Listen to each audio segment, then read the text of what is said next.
कलाहांडी जिला कुकुसरा ब्लॉक सरकारी उच्च विद्यालय गोतामुंडारे वार्षिक क्रीड़ा उत्सव शुभ उद्घाटन उत्सव अनुष्ठित हो जायछि।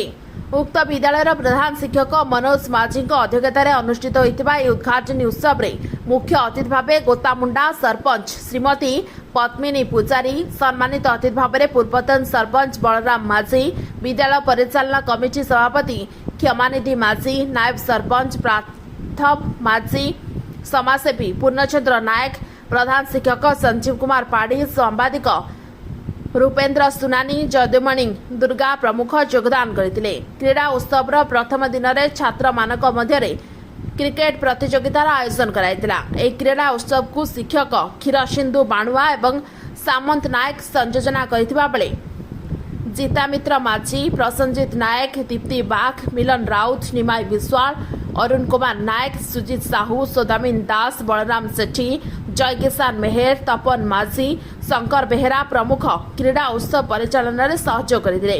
कोकोसरारू रूपेन्द्र सुनानी को रिपोर्ट ओटी लाइव। अधिक खबर देखिए ओटी लाइव को सब्सक्राइब करंतु एवं ए खबर टी अधिक शेयर करंतु।